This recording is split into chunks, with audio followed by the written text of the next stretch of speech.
Welcome to pkpioneers.com tutorials. Okay, so let me show you how to set up sales targets. So first thing we need to do is go to System Preferences, and we'll go to Local Preferences, Employees, Sales Targets. Now this is where you would establish the available sales target types. So do you want to be able to set up sales targets for subsidiary, for stores, and for employees only? Or do you want to include departments as well?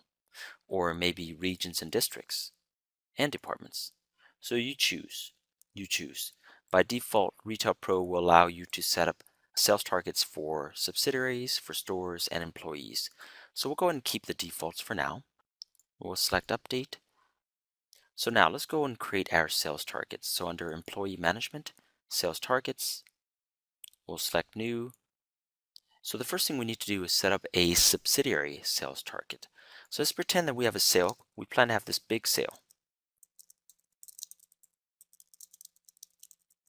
Okay, and the big holiday sale starts this weekend until the end of the weekend, right?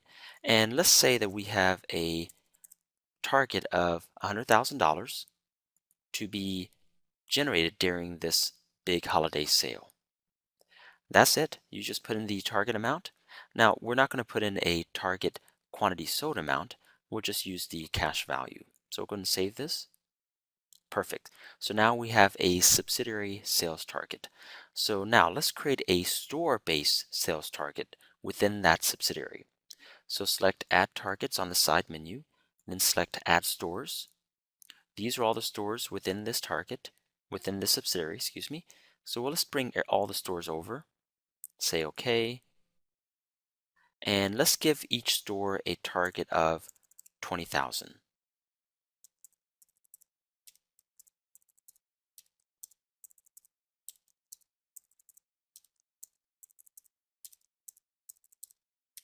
Perfect. And again, no target quantity. And let's save this. We're done. So we set up a store level sales target within that subsidiary. And you may have noticed that all the stores combined actually adds up to a larger target than the subsidiary.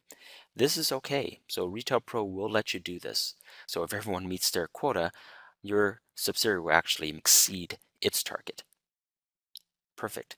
So now, if you want to establish employee targets, you can for each and every store.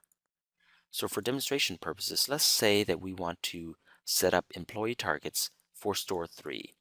So we'll highlight store 3, select Add Targets, Add Employee.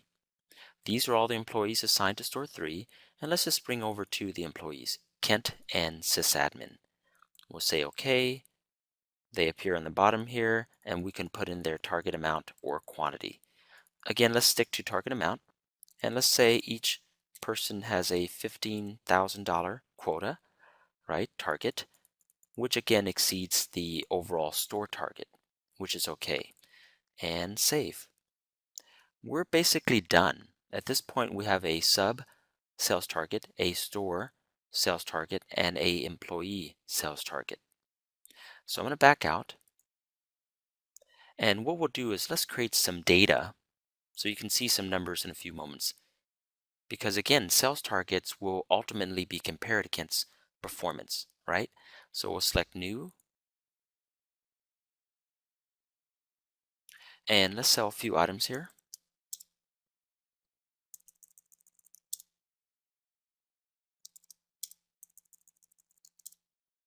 Perfect.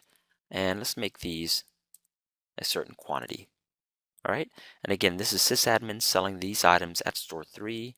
Let's go ahead and tender and update.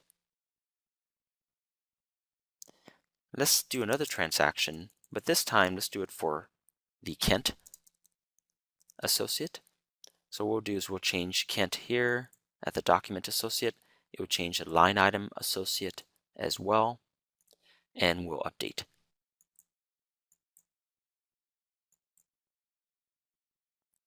Perfect. Let me cancel this, and let's go to item view, and you'll notice that for the 27th here, we actually have several transactions. The 2 that I just created, as well as a few other ones. So we'll back out,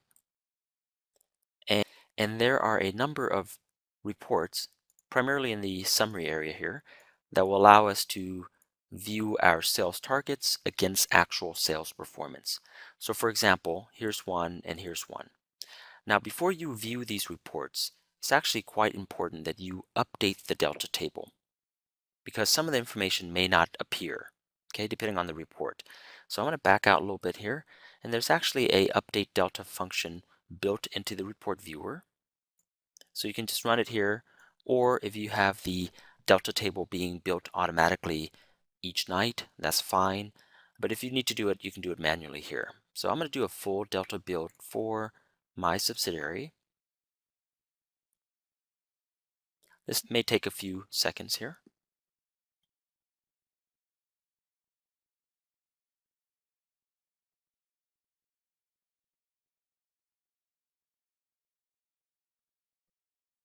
And we're done. So now let's go run a few of those reports. Let's start with this one, sales target by sub by store. We'll run it, and we don't need to do any filtering because only the transactions within the sales target date range will appear. And there you have it.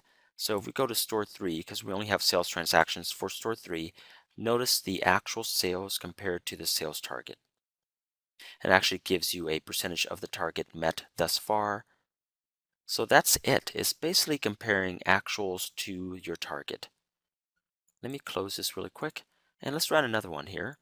Here's one by employee, so we'll just run that one. Again, we don't need to do any filtering. And let's see here. So we have Kent and sysadmin as well. And look, here's the numbers for Kent, right? I'm sorry, for sysadmin, and here are the numbers for Kent. Again, compared to sales target. Let me close this. And we'll run one more. This one's purely by employee. So as you can see, here's a nice little graphic comparing Kent sales target versus actual. Here's sysadmin, sales target versus actual, and here's the actual numbers. That's it. That is sales target. It's allowing you to set a goal and then allows you to see actuals compared to that goal using reports. Please like, share and subscribe.